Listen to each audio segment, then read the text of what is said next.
So what is this? All right, this is thumb range of motion. Okay. So first we're going to do radial CMC. All right, we're going to do CMC radial abduction. So your hand is pronated, your forearm's pronated, resting on the table. So this is the motion that we're measuring, right?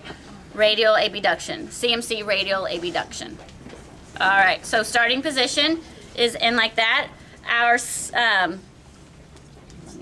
axis is the snuff box. Our stationary arm is going to be parallel to that second metacarpal, and our movable arm is parallel to the first metacarpal. Norm is 0 to 70, okay? So I'm going to palpate the snuff box right there. My stationary arm is lined up with that second metacarpal. Good. Now go ahead and bring your thumb out in an L for me. Good. And now I am in line with that first metacarpal.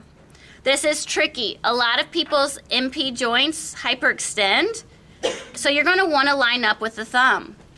But remember what you're testing. You're doing CMC radial abduction. So that is your stationary arm is that second metacarpal, and you're measuring the metacarpal motion. You're just acting like you're cutting the thumb off at the MP joint. Don't worry about any of that. So make sure that you are parallel to your finger to that first metacarpal. So her norm is 45 degrees here, okay? The norm is 0 to 70, okay? All right, now let's try it again. Axis is in the snuff box. My stationary arm is in line with that second metacarpal, and my movable arm is going to be in line parallel to that first metacarpal. I find the axis, put my stationary arm down, go ahead and perform the motion for me. Good. I forget about the rest of the thumb. I just get it parallel with that first metacarpal, and she has 44 degrees of radial abduction. All right, so now we're going to switch it up. We're going to do CMC palmar abduction. So you are in neutral, forearm supported on a table. So this is you're making an L, but you're doing palmar abduction, right? So you're coming out from the palm. So you're starting here, same thing. Your stationary arm or your axis is on the snuff box. You're going to be on the radial side. Your stationary arm is in line with that second metacarpal. Your movable arm is in line with your first metacarpal. So you get all set up like this. Good. Go ahead and bring your thumb out into an L for me. Good. So look at that plane of motion, right? I don't let her come into flexion, and she's not into this radial abduction. She's in straight palmar abduction.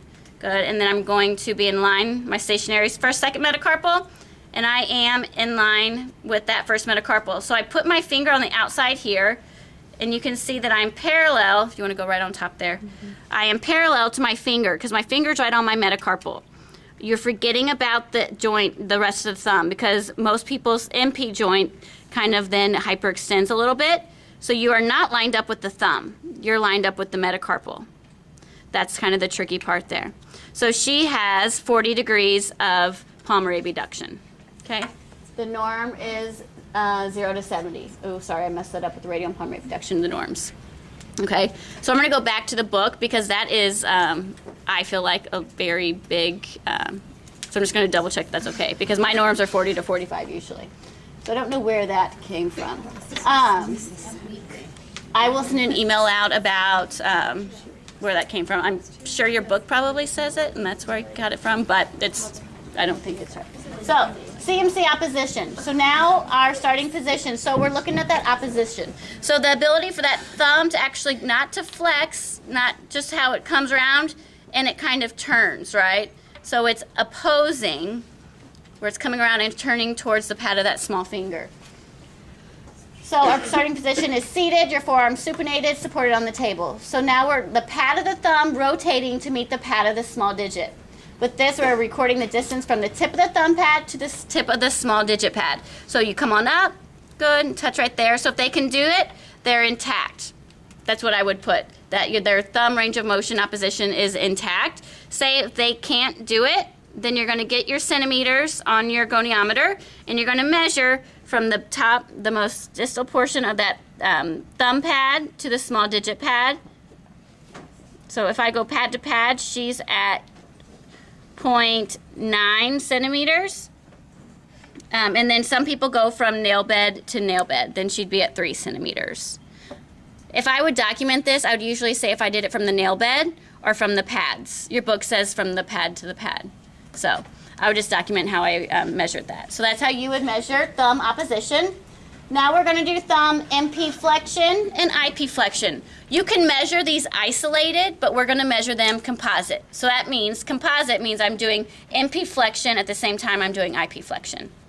Okay, so I'm going to show you guys how to do it compositely flexed and compositely extended, but know that you can isolate just MP flexion. So go ahead and just bend there.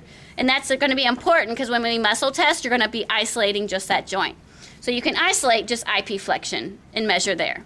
I'm going to show you how to measure it compositely when MP and IP is flexed because it's a little easier, okay? So with MP flexion, you can, so you're seated, your forearm's in neutral or supinated. It's a little easier to see if it's supinated. And you can either be dorsal or lateral, okay? I'll show you both ways. You're going to go ahead and flex. I always tell my patient, can you bend your finger all the way to the base of your small finger?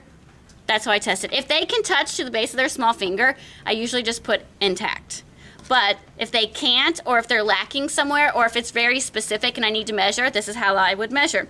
So if I'm going to do it dorsally, my axis is my MP joint. It gets a little easier when we get to the fingers here. The axis is the MP joint if I'm looking at MP flexion. My stationary arm is going to be either dorsal or lateral of that first metacarpal. And then my movable arm will be in line with my proximal phalanx, okay? So if I'm doing it dorsally, I'm going to be on the posterior part of that finger. My MP joint is my axis. My stationary arm is on the dorsal part of that first metacarpal. And then my axis moves up a little bit as my stationary arm comes down, and it's going to lie flat on that proximal phalanx. So if I do it dorsally, I have 62 degrees of MP flexion. Our norm is 0 to 50 for MP flexion. So to do extension, it's the same thing, but your thumb's straight and you're looking at your MP joint, okay?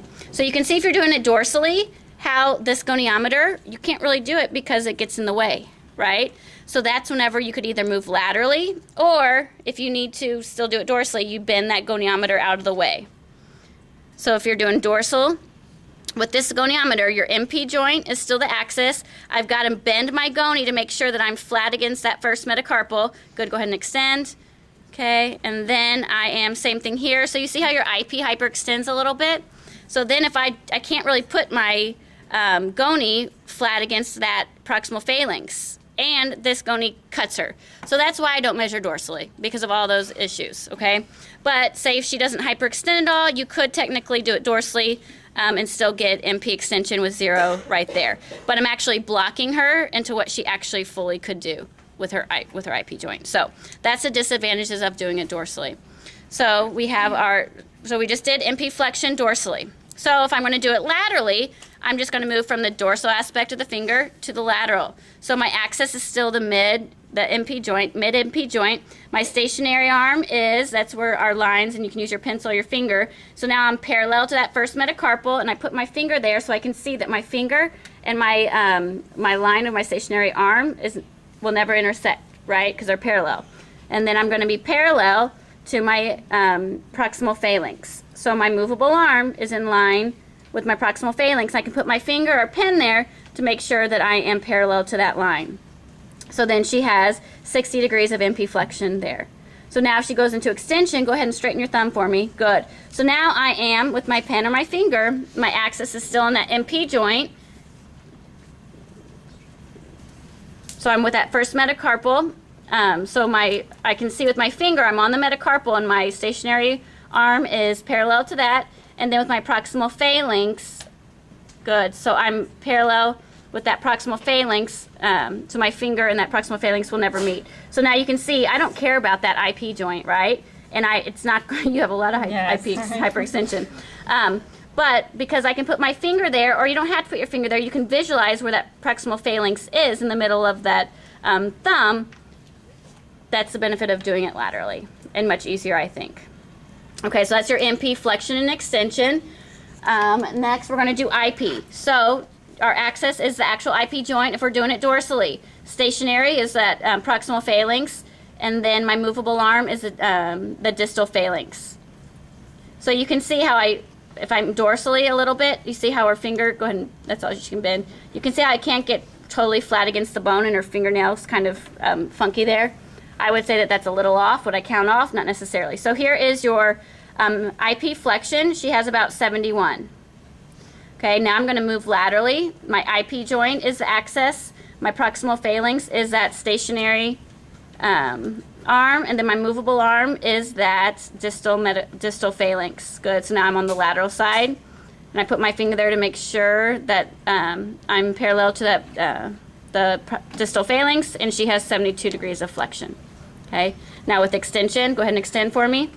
Good, so norm is 0, right? So she just showed you. So here's our IP joint. If I'm on the distal part of it, I have to, if I'm on the dorsal side, I've got to bend my goniometer a little bit so that I'm parallel to the proximal phalanx, because if I just lay it flat, this gets in the way, and then your numbers will be off and you'll get it wrong.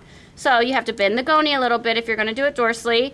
You're still at the IP joint on the dorsal side. Your proximal phalanx is your stationary arm, so you're flat on that proximal phalanx. Your movable arm is on top in line with your distal phalanx. So go ahead and really do what your IP does. So you see the problem that comes in there, because of my goniometer, I can't actually be on the dorsal side. So that's whenever I would move laterally. So my stationary arm, or my axis, is the IP joint. My stationary arm is the proximal phalanx, and I know that because I'm parallel to my finger. Go ahead and straighten your joint. Good. So now here would be the norm, right? That's 0. But a lot of people do have hyperextension of the IP joint.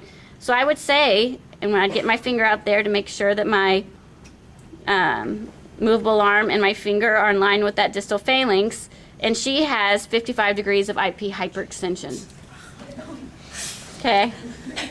Dang. Right. Okay. So that is thumb range of motion. Let's break up into